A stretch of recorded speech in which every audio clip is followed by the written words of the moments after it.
نحمده ونصلي على رسوله الكريم أما بعد أعوذ بالله من الشيطان الرجيم بسم الله الرحمن الرحيم لقد كان لكم في رسول الله أسوة حسنة قال النبي صلى الله عليه وسلم أصحابي النجوم فبأيهم اهتديتم اهتديتم أصحابك النجوم فبأيهم اهتديتم اهتديتم صدق الله وصدق رسوله النبي الكريم قائد جمعیت رہبر امت سالار قافلہ حریت حضرت مولانا فضل الرحمان صاحب برادر مکرم جانشین علامہ شاہ احمد نورانی رحمہ اللہ جناب محمد اویس نورانی صاحب میرے دیگر مرکزی اور صوبائی قائدین آج کے اس عظیم الشان فقیر المثال کانفرنس کے انعقاد پر جمعیت علماء اسلام صوبہ خیبر پختونخوا کے صوبائی امیر جناب حضرت مولانا عطا الرحمان صاحب اور ان کی پوری صوبائی کابینہ کو اور میزبان زندہ پشاور اور صوبے کے تمام اضلاع کے قائدین کارکنان کو خراج تحسین پیش کرتا ہوں کہ ان کی شب و روز محنت اور جدوجہد کے نتیجے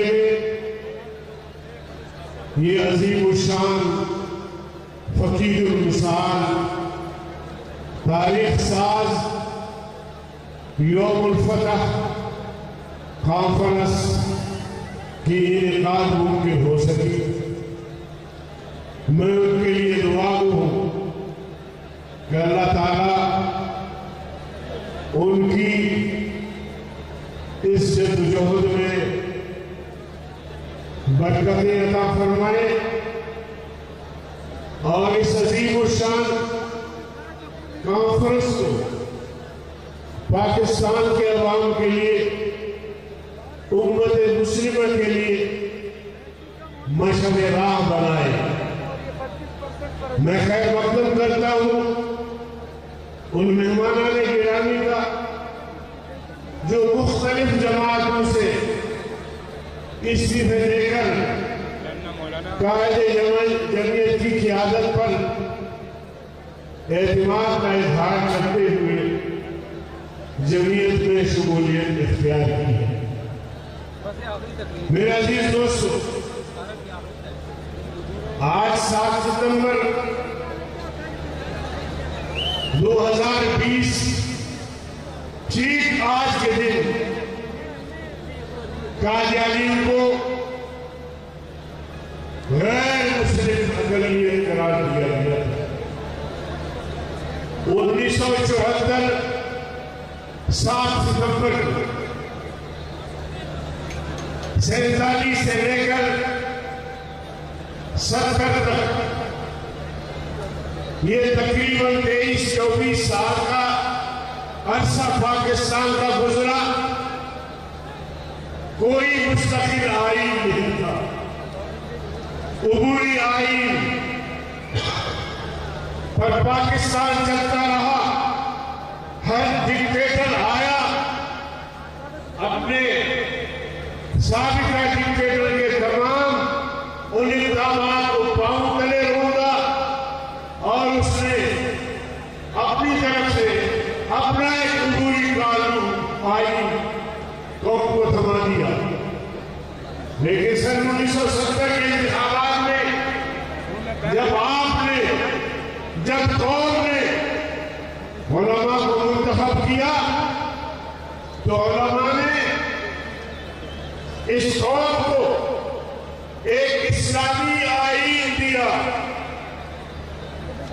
آپ ضرور یہ سوال کریں گے، میرے پاس ٹائم نہیں ہے، میرے قائدین تشریف فرما ہے، آپ ضرور سوال کریں گے کہ حکومت تو بھٹو صاحب کی تھی، یہ آپ نے ایسا دعویٰ کر دیا کہ علماء نے ایک اسلامی آئین دیا پاکستان کو۔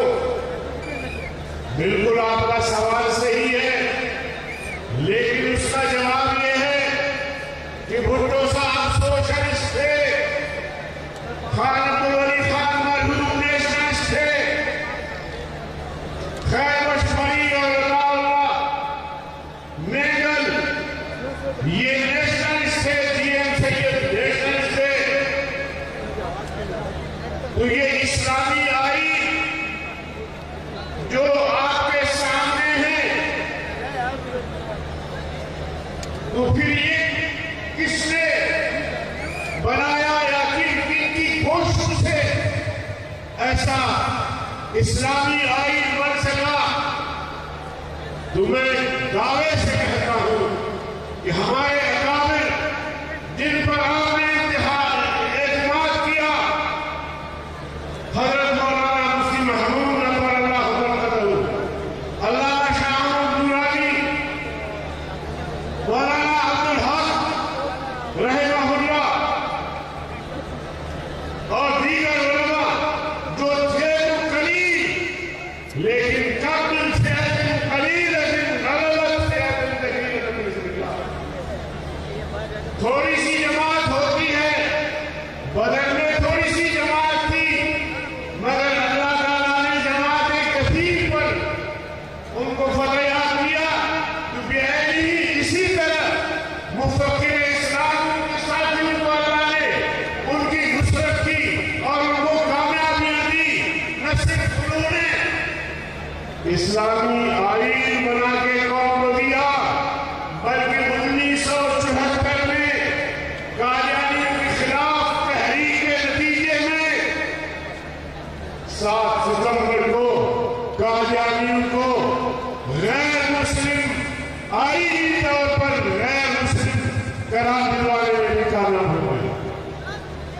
آج آئینی طور پر قادیانی کافر ہے، آج آئینی طور پر قادیانی کسی بڑے عہدے پر فائز نہیں ہو سکتے، آج آئینی طور پہ ان کی عبادت گاہوں کو مسجد نہیں کہا جا سکتا۔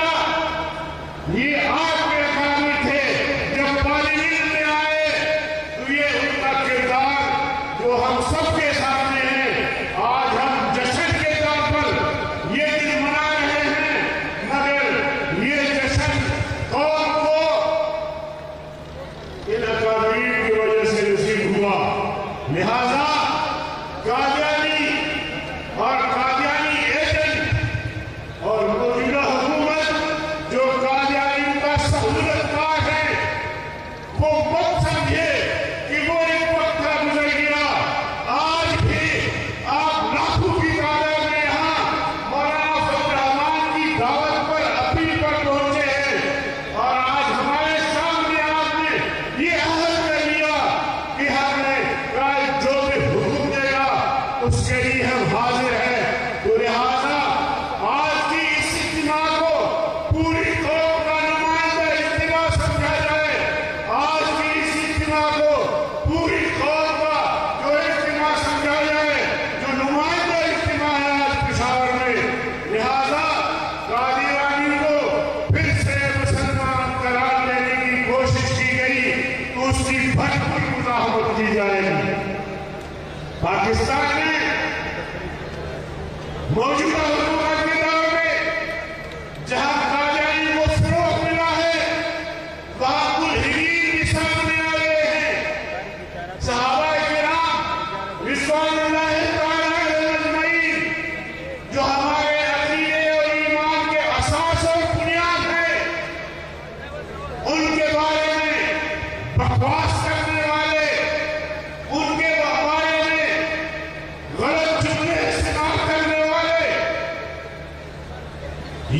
حوصلہ ان کو کہاں سے مل رہا ہے؟ یہ حوصلہ ان کو عمران سے مل رہا ہے۔ یہ ریاست مدینہ کی بات کر کے ریاست مدینہ کی جڑیں اکھاڑ رہا ہے۔ ریاست مدینہ میں کوئی بک سکتا تھا نہ اسے رسالت کے خلاف، کوئی صحابہ کرام کے خلاف بک سکتا تھا، لیکن آپ کے دور میں یہ سب کچھ 2 سال سے مسلسل ہو رہا ہے اور تمہیں شرم نہیں آتی ریاست مدینہ کا نام لے کے ریاست مدینہ کی تصدیق کر رہے ہو۔ ہم آپ کو ریاست مدینہ کی تصدیق کرنے کی اجازت نہیں دے سکتے۔ تو لہذا اس طرح کی حکومت کہ نام ریاست مدینہ کا لے، صحابہ کرام کی توہین ہو، اسے کوئی پرواہ نہیں، نام اسے رسالت کی توہین ہو، پیغمبر کی توہین ہو، قرآن کریم کی توہین ہو، اسے پرواہ نہیں ہے، لیکن تیری حکمرانی ریاست تمہیں عزیز دوستو، شاعر نے اس قسم کی حکمرانی کے لیے کہا ہے، اس طرز حکومت کو اٹھو آگ لگا دو۔ میں کیا کہہ رہا ہوں سے؟